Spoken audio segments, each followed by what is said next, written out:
Hey guys, today we got a bit of a class guide for Raven 2, so if you're wondering which class you're going to want to main as, this should help you figure it out. So we'll go into what each class can do and what skills you'll have early game. And yeah, I'm going to be using some official footage in the background, but we will be going into their actual skills. I did make each character. And then we'll also throw in a little bit of like beginner tips regarding skills as well. So just a little brief thing about each class, then we'll jump into what skills they can use. The Berserker is the melee damage dealer of the game basically. They have a passive HP recovery skill that has a chance to trigger when they attack, which helps since they got to get up close to attack, obviously. The drawback is their slow attack speed, meaning that accuracy is even more important for them because they have less of a chance to land hits, meaning missing a hit for them is a much bigger deal because that can really hurt their damage. So as for their skills, you got a charge with Raging Bull. It's a passive. So after you score a fatality, it basically gives you like a movement boost. So that'll help offset how slow they are. Got a bit of an AoE here with 3 enemies hit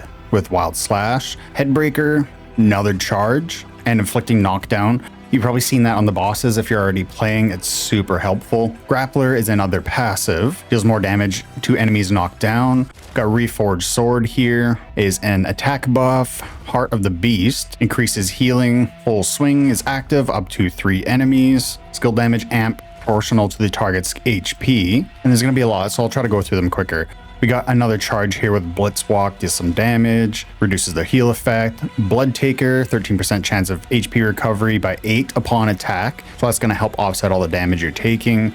Extreme Slayer has a bunch of stuff. Movement speed, final damage resist. We have Thrust, ignores damage reduction, max HP buff. Brutality enhances basic attack to circular AoE attack. So more AoE. We got Rising Slash here, sends enemies airborne, so basically like the knockdown. Tempest is a buff for movement speed, attack speed, and skill speed. And then we have Crimson Spiral, charge towards the target, heal a bunch, and Furious Attack, knockdown and recover HP. Next up, we got the Vanguard, which is basically like our tank, or it is a tank. They have the highest defense out of every class, which makes sense. They also have lower attack, so it's a more party-oriented class, especially for bosses because you'll be needing somebody to absorb all that damage. And they'll start with Deadly Grab as their first passive. After a fatality, inflicts pull on the monster. Rapid Slash, I don't know what the hell that was. Rapid Slash, charge towards the target. Flashing Strike increases your basic attack speed. Defensive Tactics is a max HP buff. Silent Kill increases your fatality rate. Durable Armor increases your normal monster damage reduction. We have Shield Charge, which can inflict stun. There is Unbreakable, basic attack damage res, and skill damage res, but mainly for the barrier. We have Commander's Order, movement speed buff, range and magic damage reduction. Bloody Revenge, PvP damage reduction. We have Punisher for weapon attack and max HP buff on a passive. Titan Blow is gonna inflict slow and charges towards the opponent. We have Reflect Shield, which does damage and applies a counterattack on you, so you do 50% damage with a counterattack. Fate of Titans is another barrier, final damage res, and immobilization res. We have Double Stagger Slam, which reduces immobilization res and deals damage. And then finally we got Guardian's Wall, which is a charge that can inflict a stun, and it can hit up to 5 enemies. So as you can see with the barriers, he definitely is a tank. And the last melee class is the Assassin. So it's a pretty fast class, gonna be pretty flashy, deals in status effects as well. They'll be proccing bleed debuffs on enemies and getting extra attacks with their shadows, so they have some pretty good burst damage potential. Although they do sport lower defense, I'm pretty sure HP as well. So they're more like a glass cannon if you like that kind of play style. So starting off with our passive, we have a charge, also skill speed buff. Shadow Thrust is your first shadow clone that deals damage. We got Blade Spin, which just deals some damage, inflicts Mutilate, which is a damage reduction debuff. We got Phantom Rush, I almost said push, which is another charge. Furious Dagger is another passive, which gives you bleed hit rate, helps you get more fatalities as well. Shadow Step is a movement speed buff. We got Phantom Bloodmark, helps you deal out more bleed debuffs. This is a 2-hit attack with Dark Ambush, gives you a charge. Vein Strike is just high damage. Blood Carnival lets you deal additional damage on enemies when they're inflicted with bleed. We have Death Accelerator, increases weapon attack and your max HP. Bloodburst here can inflict slow, gives you skill damage amp when used against bleeding enemies. So you see, you really need to proc those bleeds. Checkmate deals some pretty damn good damage and inflicts no recovery on the enemy. Midnight Reaper gives you stealth. Not quite sure why or where you would use this. We got First Attacker, which is a buff. Lasts for 30 seconds, 2 stacks, main target attack damage amp 2% and increases your melee attack. And then we have Illusion Blade, which can inflict silence and attacks up to 5 enemies, which is quite a bit for her. So next up, the magic classes. The Divine Caster is the support for the game. Applies buffs to allies, handing out heals, although they got kind of low damage potential. So our first passive here recovers HP as much as 50% of the skill damage. Our first active is just straight up damage. That's Divine Crash. Holy Bolt heals you and the lowest HP party member. We have Vision of Light, which is a magic attack buff for a passive. Brave Saint is another passive, gives you more increased damage to normal monsters. Holy Blast, yet another passive, increases your bash hit damage when you heal. We have Shining Explosion, deals damage and inflicts blind, which is an accuracy debuff. Prayer for the Savior heals you, party members, and allies. Divine Reaction is a passive, increases your outgoing healing. Goddess's Heart is a buff. Final damage res rate and immobile res buffs. We have Grace for the bash rate and MP recovery. Punishment is an active, reduces attack speed and skill speed for enemies while increasing your attack speed and skill speed. Army of Goddess is a buff, movement speed buff, and a damage reduction buff.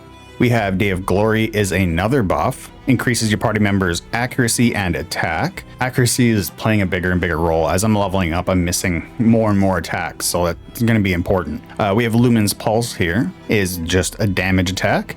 And then Ancient Glory covers HP up to 10 nearby allies. That's quite a bit. Applying debuff effect immunity to yourself and your party members. Also gives you damage resist rate when you're hit. Next magic class is the Elementalist, which is what I'm currently playing. Can dish out some AoE damage, although I've yet to get myself an AoE skill. They do have a lower defense, but they're definitely more damage oriented. Also, being able to land hits on enemies before they even reach you kind of makes up for the lower defense, because enemies are going to have lower HP by the time they even get to you to deal damage. So it looks like I died. Anyway, our first passive is a skill damage amp, Elemental Focus. We got Firebolt, can be used 3 times in total before the cooldown hits. We also have Frostbind, which can be used 5 times before the cooldown hits. Increases PvP damage by frostbitten targets. And Frostbite reduces their attack speed and their skill speed. We have our first buff, which is an MP recovery, and you can get this right away, like as soon as you start playing. So it's really helpful. Cooldown 60 seconds, lasts 10 minutes though. Next active is Frozen Horn, can inflict airborne on enemies and reduces their movement speed. We have passive Rune Overload, increases the damage of Firebolt. We have Sage's Blight, which increases your magic accuracy, which I gotta get. We have Lightning Shock, hit up to 3 enemies. Enchant Core, get an extra attack on every skill attack. We have Dissolving Armor, if it'll let me click it, so it reduces their skill damage resist. There's a pretty high chance of triggering as well. Plus we get so many attacks with our skills before they even go on cooldown. Overflow is a passive, gives us skill speed and max HP. We got Storm Calling that can inflict shock, and that will prevent them from using their skills. Got Chain Lightning, hits up to 3 enemies, reduces their skill damage res rate. We have Blizzard Circle, which makes you immune to knockback, airborne, knockdown, and pull. Final damage res rate, and then plus it heals you at the end. We got Ultimate Element, so these activate when using either the flame, ice, or electric elements. So it's either magic attack, weakness hit rate, or skill speed. And then Final Destruction, hits up to 5 enemies, increases their status effect duration, can also inflict burn and extend shock. Now we got the Deathbringer, which is kind of like a fusion of class types, deals damage but also healing. Plus, I mean, yeah, come on. Definitely the Gooner's choice. So we got Listen Cutoff, extra damage when performing fatalities. Spirit Spear converts crit rate, magic crit rate into skill damage amp and heals you and all party members. So it converts some of your damage dealt by like crit rate and magic crit rate to increase your skill damage amp, and then it heals you and your party members. Cannibal Devour can inflict slow. We got Soul Walker, increases your movement speed. Got Phantom Rage, ignore damage reduction for a passive. Soul Recovery passive, increases your healing and outgoing and incoming. We have Disease Cloud for an active, deals damage to targets, heals you and your party, increases your damage again. We got Spine Burst, gives you immunity against debuffs rare or lower. We got Pandemic Strike, turns basic attacks into circular AoE attacks. Got Spirit Shield here, 50-point barrier when using a unique skill. We got Ghost Frenzy, magic attack, and max HP buff. Oh, there we go. We got List and Harvest. Can recover HP by 90% of the damage, also deals more damage. List and Backsting, inflicts skill damage and production, basic attack and production.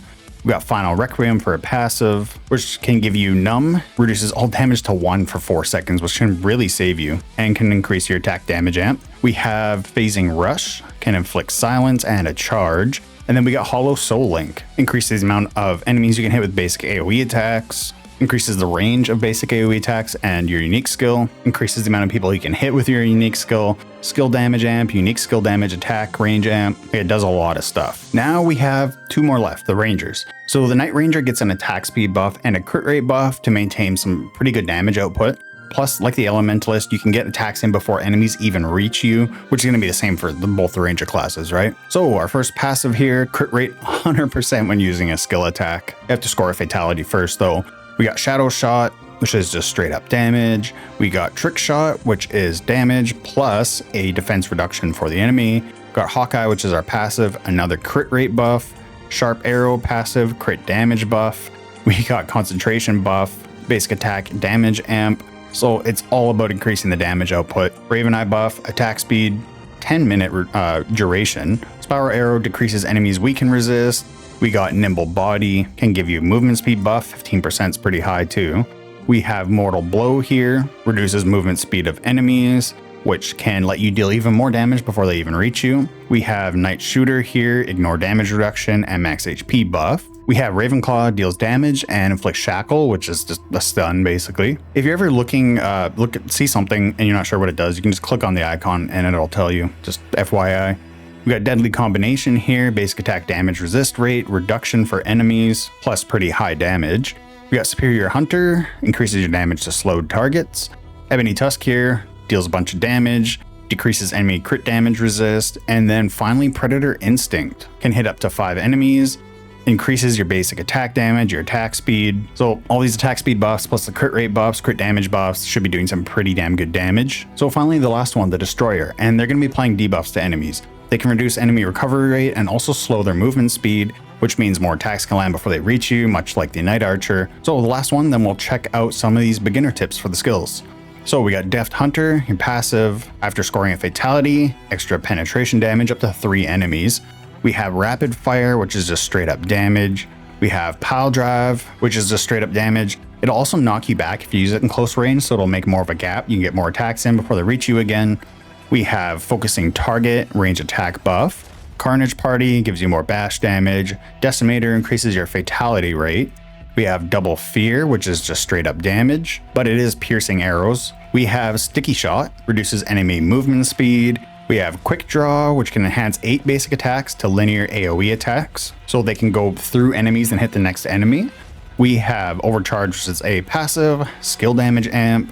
We got Buster, another passive, increases your bash rate and your max HP. We have Pain Bomb, hits up to 3 enemies, reduces their accuracy amp percentage for the main enemy, and just straight up accuracy for the AoE targets. Ground Shaker will reduce incoming healing to enemies. Swift Attack or Shift Attack reduces the final damage resist rate. We got Danger Close, a buff. When you use an AoE unique skill, it applies concussion to enemies, reduces their attack speed and skill speed.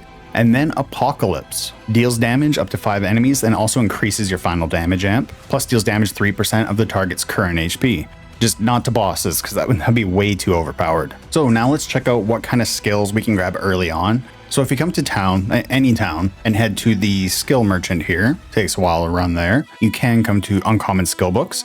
So you will start the game with like several million gold. I think it was like 3 or 4 million, something like that, like on your first day. So you can definitely grab your uncommon skill book from here. So there is 2 to grab. It looks like I forgot to grab this one actually. And you probably won't have enough for a rare one your first day. They are 6 million each, but there's 1 for each class of the rare and 2 for each class in the uncommon. You can also get skill books in, where is it again? I always lose track, in the dungeon here. So if you go to common, ancient temple, you can see there are some skill books available here. So if you use your offline time and park yourself in here, you should end up with some skill books. Just kind of got to balance where you're spending your offline time for XP, skill books, and crafting materials, right? And if you don't know, because it's really small, come to your power saving here, enable power saving mode, and offline mode is this tiny little button right down here. I think it will probably told us in the tutorial, but I forgot and I couldn't find it for like the first day. So that's where it is. You also get a chance in, let's go to major location, boss monster, Volusia, sure. Two-Face Morgan, I don't think anybody's fighting him yet. He's pretty tough. But you can also get skill books in here. Like, see, he can drop these heroic ones, come to the lower rarity ones. They actually don't, I thought they had the uncommon ones, but they don't. These 2-star bosses give you rare skill book crafting blueprints though, so you can work towards them. This Two-Face Morgan tried fighting him yesterday. He killed me in 3 hits, so not sure anybody's fighting him yet. Maybe some pay-to-win whales are, but not me. So as you saw, yeah, as you can see right here, it does give you notification.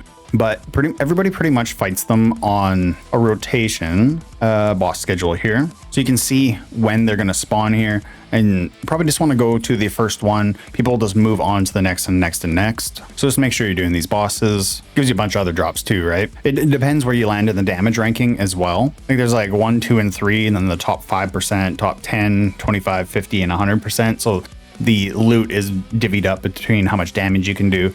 And you're really gated by accuracy as well. Some of these bosses I can't even hit. So I'm going to have another, like a beginner's guide going, and the accuracy will be in there. How different ways to get more accuracy. If you're spending, you can of course just buy them in the market. You can come to skill books, come to Elementalist, and we can just buy them in here. I am not, so I don't have any currency for that, but it is an option. You can also buy them in the shop. Oh, up here. What am I looking at? So go to exchange and come to coin of devotion. So there is this one right here, obtains 1 skill book. So this is a rare skill book. And then, yeah, right here, there's a heroic one. It's locked at level 45 though, but you can save up for a rare skill book here. And these coins of devotion here, you will get from your guild. So you can get them just from checking in. We'll get, depending on how many members check in, you'll get more. You can get them from donating as well.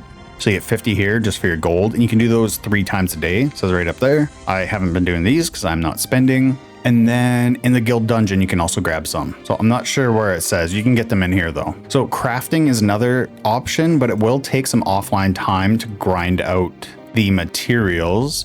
Special? Where are they again? I forgot. Right here. Materials, consumables, and skill books. So you can craft really good ones here.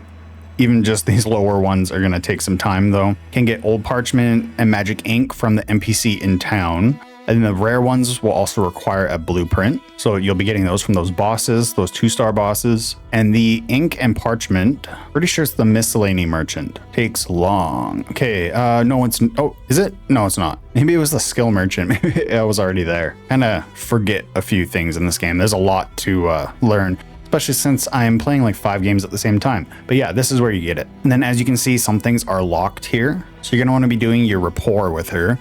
And gift her some items. It will increase your rapport, and then it will unlock depending on your rapport level or level awareness. So you can do that with all the merchants. Now, before we end the video, I'll just give you a couple more tips. So if you're running out of MP constantly, which I was when I was like level 10, 15, something like that, you can either increase your mana regen, or you can turn off the higher MP skills so that auto combat doesn't use them, which is what I did. So come to my skills here. I think it was this one. MP cost 18. This one's 5. This one's 5. Oh, that's a passive. So yeah, I had this one turned off because it was eating up way too much MP for me. And for MP regen, you can roll for it in the Stellas. Come to amplification. It's in the 2nd slot, and it's going to be stat number 2, I think. No, 3. Yeah, MP recovery. So you can roll for it there. I'm not sure about these other ones. We can check. But like the first 2, you can open the first day you unlock this, right? Because you will get some Stella tickets from somewhere in here, I think, gives you Stella tickets. So it should be enough to get to level 2, or to unlock the 2nd slot, I mean. You can also grab some in the item collection page. MP recovery is one right here, so you just have to scroll through here. Another one right there. And you can just straight up, but I wish it would let you buy them from the shop. Try this one here. So it's gonna buy it from like the market or somewhere, maybe just from the, yeah, from the market. But if you just make note of which ones you need and you come to the equipment merchant, you should be able to fill some of those out pretty easily. I've still got to do that. If you want to see how much you have, just click on the top left. Usually your avatar's there, so it's your level. Scroll down and MP recovery. So just click on it. So I got 3 from my skill or buff, 2 from collection, 16 from my character. This buff isn't active. So if I use that and we come back, I lose it already. Jeez, there we go. So now I got 13 there. So 2 from my collection, I got 10 from that buff, 3 from another skill, which I can't remember which skill it is off the top of my head. Oh, that's from, where is it here? This guy right here, Potion of Vitality. And you can buy all those and stock up at the miscellany merchant. Pretty sure that's the one, right? Yeah, that's the one. And you can also start working towards crafting some gear. So if we come to accessory, go to, I was looking for amulet. We're already in it. So the Conqueror's Necklace has 2 mana recovery and the elite spec members has 4. So you can check out here, find which stuff you need. If you are having trouble grabbing stuff, like we'll go to the Conquerors, I need superior gems. Just click on this crafting icon here. It'll show you what you need to make superior gems. We can't craft it, there's no crafting icon, so click and hold, go to defeated monsters, and it'll show you where you can farm them. So you can go spend some offline time there just grinding out crafting resources. You can also get some from your belts, Belt of Mana, first one, MP recovery, and from bracelets. One of them, this one right here. So the uncommon gives you 1, plus accuracy. You need both of these a lot, at least for my class. I'm not sure about the other classes for sure. I know they'll all need accuracy. I'm not sure how MP hungry the other classes are. My skills, I can use them multiple times before they even go on cooldown, so they're very MP hungry. And I'm sure there's other ways than just those ones, but these are the ones you can get to right away, or at least start working towards right away. So if this helped you out and you're still here, make sure you subscribe, help me get this new channel off the ground. I'll be coming with some more mainstream mobile games on this channel. This is my second channel. My main channel is TapScreen Gaming. I'm going to keep doing what I'm doing over there and put more mainstream stuff on this channel just so I don't confuse the audiences, because it's pushing out mainstream games to people who don't really like playing them. So I thought I'd make this channel. So yeah, if you could give me a like and a sub, I'd really appreciate it. It helps me get the channel off the ground, and stay tuned for more Raven 2 content. I'll probably be putting Duet Night Abyss on here as well. I might move over Chaos Zero Nightmare from my other channel onto this one as well, because it's more mainstream. Doesn't seem like my audience likes it over there. So let me know what other games you think I should do, and I'll catch you next time. See ya.